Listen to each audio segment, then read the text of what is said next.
Welcome. So today, we're diving into a pretty radical idea. What if time doesn't actually move in a straight line? We're going to explore a framework that connects ancient scripture with modern physics, suggesting that reality is in fact a repeating loop. It's a truly mind-bending journey, so let's just jump right in.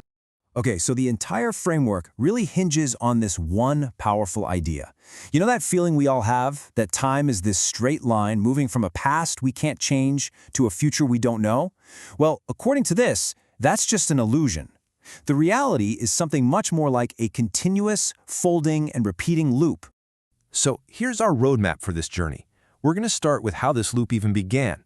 Then we'll unpack its pretty strange structure with some incredible examples. And then we're going to see how this ancient pattern applies directly to you right now. And finally, we'll zoom way out to see how this pattern is apparently coded into the very fabric of the universe itself. All right, let's get into it. To really understand this loop, we have to go all the way back to the very first fold, the exact moment our perception of reality was fundamentally changed forever. This whole story starts with Adam, but I guarantee it's not the story you think you know. This isn't really about simple disobedience. It's presented as a huge fundamental shift in consciousness itself. And this event, well, it's framed as the very first collapse. Imagine a state of timeless, eternal presence just suddenly folding in on itself.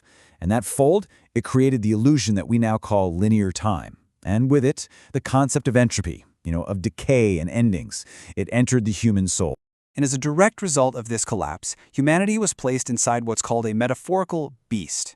Now, this isn't some literal monster. It's a state of being, a limited, boxed-in perception of reality that we've all been operating within ever since.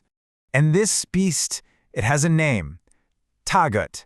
It's the core illusion of separation. It's the belief that we are the masters of our own destiny, that our man-made systems, our egos, or any other false authority is the ultimate truth, instead of the singular source of reality. So, if we're inside this beast, this grand illusion, what's the map of the prison? What is the secret structure of our reality? Well, the structure is a Mobius loop. If you've ever taken a strip of paper, twisted it once, and taped the ends together, you know what I'm talking about. It's got this bizarre property, it only has one side. If you trace its surface, you end up right back where you started without ever crossing an edge. In this framework, time works the exact same way. Every collapse, every so-called end, isn't a final stop. It's the very twist in the paper that brings you right back to the beginning. This slide just lays it out so clearly. On one hand, we have the illusion we live in, time as an arrow, shooting straight from a past we can't change to a future we can't know. But on the other hand, this framework argues that reality is actually this continuous loop, where the past and future are constantly touching and, believe it or not, can even be navigated. And hey, this isn't just some abstract theory. Let's move on to some case studies and see how this framework reinterprets prophetic stories as these incredible acts of actually traversing folded time. Okay, just take a look at these two examples. In this view, when Mūsā or Moses parted the sea, he wasn't just moving water around, no way. He was unfolding a crease in space-time itself. The Holy Book, in this sense, acted as a quantum stabilizer. Think of it like a spiritual anchor that allowed him to interact with reality's underlying code. And Pharaoh? He was just stuck in his rigid, linear perception. He trusted his own clock, and he was essentially erased from the equation. He decohered. It's wild. And similarly, Noah's Ark wasn't just a boat, it was a translation chamber, a vessel that literally jumped across entire ages, rebooting the timeline. So here's the crucial point. These grand cosmic stories, they're not just ancient history. They are patterns, they're archetypes, and they lead directly to this present moment. And specifically, they lead to you. And this is really where the whole theory hits home. After seeing these ancient patterns of collapse and return, the framework kind of forces you to ask, okay, where do I fit into this grand repeating story? And the answer it provides is that you are Eunice. You're Jonah, trapped inside the belly of the modern beast. The cultural pharaohs, the inherited idols of materialism and self-worship, all the anxieties and illusions of our time. Okay, so if you are Eunice, if you're trapped inside this beast, the obvious question is, how do you get out? Well, this framework proposes a very specific, three-step protocol for what it calls your ejection. And here's that protocol. Step 1 is remembrance. This is described as an entanglement protocol, like you're creating a direct, unbreakable quantum connection to the source of reality.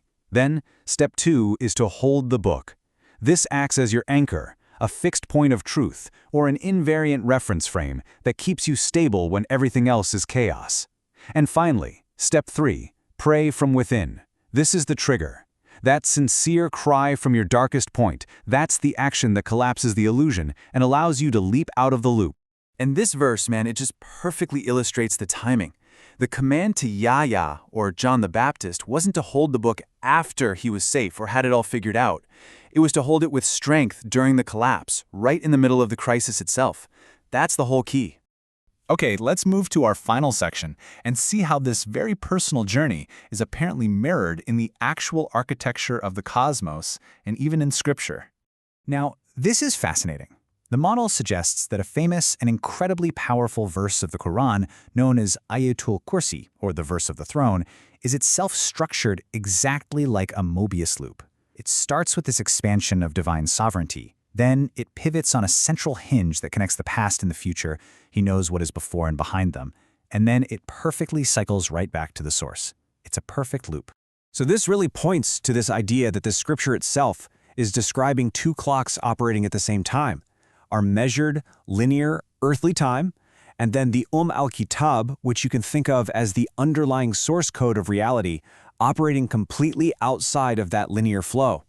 And this idea of two clocks, it finds a stunning, almost unbelievable parallel in modern physics. There's this huge puzzle in cosmology called the Hubble tension, where scientists get two different but equally valid answers when they try to measure how fast the universe is expanding. This framework suggests it's not a contradiction at all, but actual evidence of this exact dual clock reality. And this brings us right back to the central promise of this entire worldview. In every one of these stories, the moment of collapse is never the final word. In fact, it's the necessary condition for return. The belly of the beast isn't a tomb, it's a compression chamber designed to prepare you for your leap. So this entire framework really leads to a single critical choice presented to you in this very moment. Are you going to keep falling for the illusion of separation, the Taghūt, or are you going to hold on to your anchor and prepare for that righteous leap out of the loop?